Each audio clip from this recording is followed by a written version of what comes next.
Bienvenidos al tercer seminario de Fisiología Renal. Hoy vamos a hablar de evaluación de la función renal. Mi nombre es Gisela Viviana Oltra, ahí les dejo mi mail y este seminario lo armé en colaboración con Federico Iglesias, del cual también tienen el mail por si se quieren comunicar por alguna duda.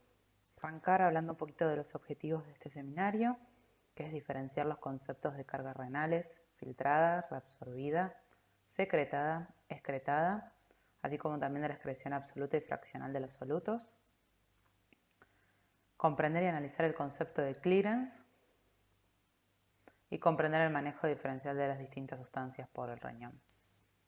Para empezar, vamos a hablar de un concepto general que es el equilibrio de masa de los solutos en el riñón.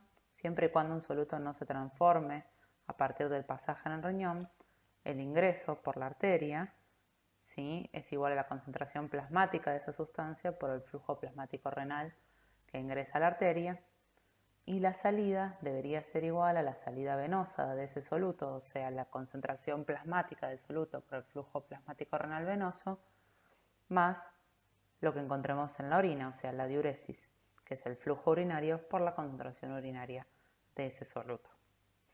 Teniendo en cuenta esto, vamos a avanzar a lo que es el manejo renal de las sustancias, ¿sí?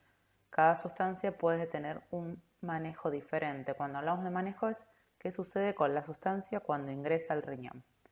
Los manejos clásicos que conocemos son que una sustancia ingrese a través del flujo plasmático renal, se filtre y se excrete. Eso sería un ejemplo de la sustancia A.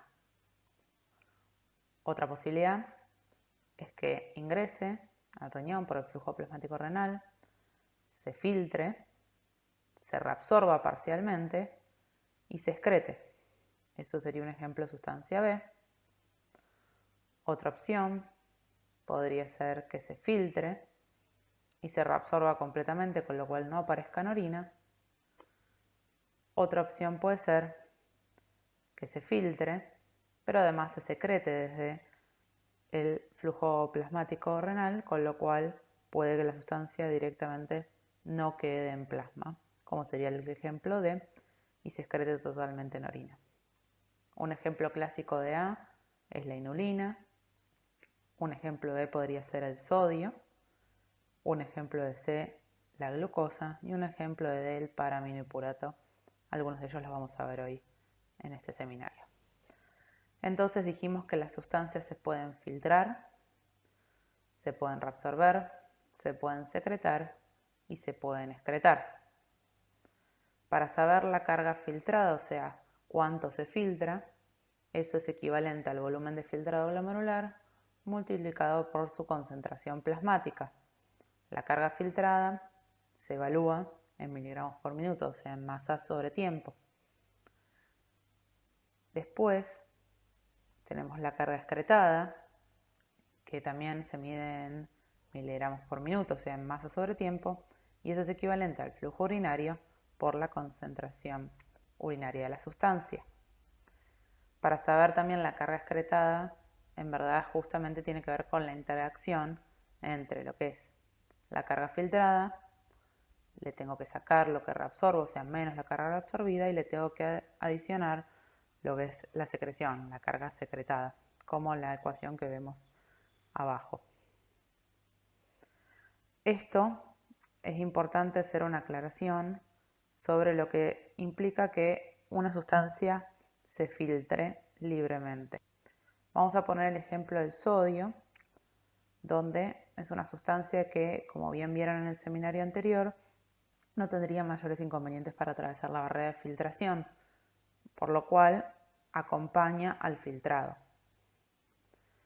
Entonces, entendiendo esto, cuando una sustancia se filtra libremente, sabemos que la carga filtrada será igual al volumen de filtrado glomerular por su concentración plasmática. En el caso del sodio, sería 180 litros por día multiplicado por 140 miliequivalentes por litro. Esto da una filtración de unos 25.200 miliequivalentes por día. ¿Qué sucede? Muchos confunden filtrar libremente con que todo lo que pasa por el riñón se filtra. Eso sería filtrado total. En el caso de que fuera total, Esto es un ejemplo como para comprender la diferencia, ¿no? Deberíamos multiplicar todo el flujo plasmático renal que pasa por la concentración plasmática del sodio. Entonces, de esa manera sería más o menos unos 950 litros por día multiplicado por 140 miliequivalentes por litro, que es la concentración plasmática del sodio, y eso me va a dar unos 133.056 miliequivalentes por día. Si se fijan, acá podemos observar que claramente filtrar totalmente no es lo mismo que libremente. Libremente es que no se opone la barrera a su pasaje y va a depender lo que pase directamente del volumen de filtrado glomerular. Totalmente sería que todo lo que pase se filtra. Y esto no sucede. Como ven acá hay una gran diferencia entre filtrar libre y totalmente.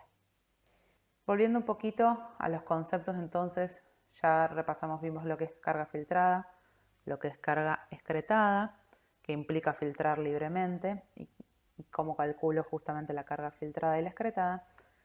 Ahora también, digamos, tenemos dos conceptos que los vimos recién, pero vamos a ahondar un poquito más, que son carga reabsorbida y carga secretada. En relación a la reabsorbida, por definición es la cantidad de sustancia que pasa a la luz tubular a la sangre en unidad de tiempo. También todo se mide en masa por tiempo. Y esto se puede averiguar en sustancias que se reabsorben únicamente, o sea, se filtran y se reabsorben, haciendo una resta que es carga filtrada menos carga excretada. Eso me va a dar cuánto se reabsorbió. En el concepto de carga secretada también es la cantidad de sustancia que pasa de la sangre a la luz tubular en unidad de tiempo. También es miligramos por minuto. Y esto se puede averiguar en sustancias que únicamente se secretan, como la diferencia entre la carga excretada y la carga filtrada. O sea, en el primer caso, la carga excretada, cuando yo tengo una sustancia que reabsorbo, tiene que ser menor que la carga filtrada. Y en sustancias que se secretan únicamente, la carga excretada va a ser mayor que la filtrada, porque le tengo que sumar al filtrado lo secretado.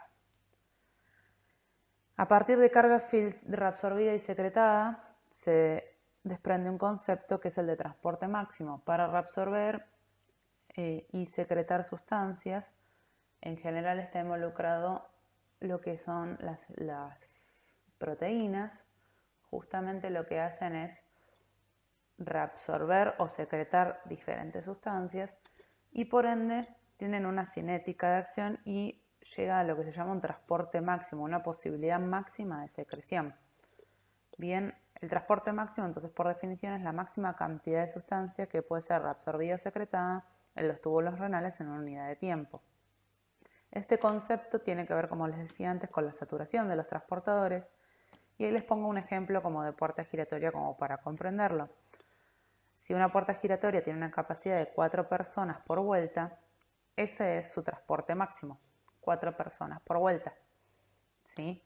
No puede hacer más que eso, y por más que empiece a acumularse la gente en fila, no va a poder pasar más que 4 por giro, perdón. Entonces, esto es un concepto importante porque por más que yo tenga mayor cantidad de sustancia para reabsorber, si el transporte se saturó, esa sustancia no va a poder ser reabsorbida y quedará en la orina.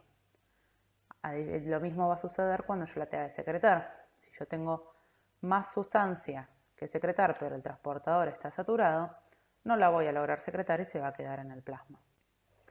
Dos ejemplos clásicos de esto, de la reabsorción, uno es la glucosa y ahora vamos a ver otro de secreción. En relación a la glucosa, ¿sí?, tiene un transporte máximo en donde se saturan sus transportadores y a partir de la saturación empieza a haber glucosa excretada. ¿Qué sucede? A partir de cierta concentración plasmática de la glucosa, empieza a haber glucosa en orina, porque se saturaron los transportadores. Como pueden ver, en la línea de puntos es la glucosa filtrada y la línea rosa que está por encima de la línea de puntos es la glucosa reabsorbida. Si se fijan, al principio están justamente superpuestas. Todo lo que filtro se reabsorbe. Llega un momento, que es más o menos de 400 miligramos por minuto, o sea, cuando supera los 400 miligramos por minuto de filtración, en donde la glucosa reabsorbida se sostiene siempre en 400 miligramos por minuto, eso sería el transporte máximo, y la glucosa filtrada sigue aumentando. Eso quiere decir que parte de la glucosa que se filtra no va a poder ser reabsorbida, por ende se va a excretar. Ahí es cuando, si miran la curva de la glucosa excretada, inicialmente no hay glucosa excretada y luego de pasar cierto umbral, que es alrededor de 180 a 200 miligramos por decilitro de concentración plasmática de glucosa, empieza a aparecer la misma en orina, empieza a tener glucosa excretada. Fíjense que luego cuando empieza a aparecer glucosa excretada, tanto la glucosa filtrada como la excretada son paralelas y hay una diferencia entre ellas. Esa diferencia son los 400 miligramos por minuto que reabsorben en el túbulo contorneado proximal. Inicialmente la glucosa excretada no inicia como recta porque la saturación de los transportadores, algunas se sucede a 180 miligramos por decilitro y otras un poquito más, alrededor de los 200. A partir de los 200 todos los transportadores están saturados, por lo cual ahí es cuando empieza a haber glucosa excretada con una pendiente constante. El ejemplo de secreción tubular es el paraminipurato, donde ven que inicialmente la carga filtrada es la línea de puntos y si ven siempre sostiene una recta. Eso quiere decir que a mayor concentración plasmática, mayor carga filtrada, siempre y cuando el volumen de filtrado glomerular se mantenga constante. Ahora bien, hay una carga secretada, ¿sí?, que es la curva que está justo por encima de la carga filtrada, ¿sí? Inicialmente va aumentando a medida que tengo más concentración plasmática, pero si se fijan alrededor de los 75, 80 miligramos por minuto, eso se satura y se mantiene constante. Cuando se satura y se mantiene constante, es el transporte máximo de secreción del paraminipurato. Y si se fijan, la curva que está más hacia la izquierda, que es de la carga excretada, inicialmente es la suma de la secreción más lo filtrado. Y luego sigue siendo la suma, pero adopta prácticamente una posición paralela a la carga filtrada, porque cuando los transportadores están saturados, la excreción empieza a depender mucho más del filtrado que de la secreción. Sin embargo, siempre tiene la carga secretada que está adicionando paraminipurato a la excreción. Por eso es que está por encima de la carga filtrada. Otro concepto importante a tener en cuenta es la excreción fraccional, que es la proporción del soluto excretado en la orina en relación a lo que fue filtrado. ¿Qué quiere decir esto? Básicamente, cuánto de todo lo que yo filtré se excreta en orina. ¿Qué proporción? O sea, no cuánto en a nivel número total, sino de proporcionalidad. En general se multiplica por 100 ese valor, esa fracción, ese resultado, para que nos hable justamente de una proporción. Una de las excreciones fraccionales que más solemos usar es la excreción fraccional de sodio. ¿Sí? El sodio, como vamos a ver en otros seminarios, es un soluto que se filtra y se reabsorbe en distintas partes de la nefrona. Con lo cual, en la excreción fraccional de sodio me habla un poco de cómo están funcionando los túbulos renales en todas sus porciones. Entonces, la carga filtrada de sodio, como bien dijimos antes, era la concentración plasmática de sodio por el volumen de filtrado glomerular, que esto era 140 mil equivalentes por litro por 180 litros por día, dando alrededor de 25.200 mil equivalentes por día de filtrado de sodio, de carga filtrada. La carga excretada, ¿sí?, es el flujo urinario por la concentración urinaria de sodio y es alrededor de unos 130 mil equivalentes por día. Entonces, si comparamos justamente 130.000 equivalentes por día en relación a lo que se filtró, que fueron 25.200.000 equivalentes, esto da un resultado de 0,0052. Sin unidades, obviamente, porque miliequivalentes por día se simplifica con miliequivalentes por día del denominador. Si esto lo multiplico por 100 para pasarlo a porcentualidad, me da que la excreción fraccional de sodio es menor al 1%. Este valor es importante para, como les decía bien, evaluar la funcionalidad de los túbulos renales. Si esta proporcionalidad está aumentada, me puede hacer pensar que hay algo que está haciendo que esos túbulos no estén funcionando adecuadamente. Después tenemos otro manejo renal que es el del potasio a tener en cuenta. También tendrán un seminario en relación a esto, donde tenemos que hacer las mismas cuentas. La carga filtrada es la concentración plasmática del potasio multiplicada por el volumen de filtrado glomerular. Recuerden que el valor normal de potasio está entre 3,5 a 5 miliequivalentes por litro. Acá decidimos utilizar 4, multiplicarlo por 180 litros por día y eso da más o menos una carga filtrada de 720 miliequivalentes al día.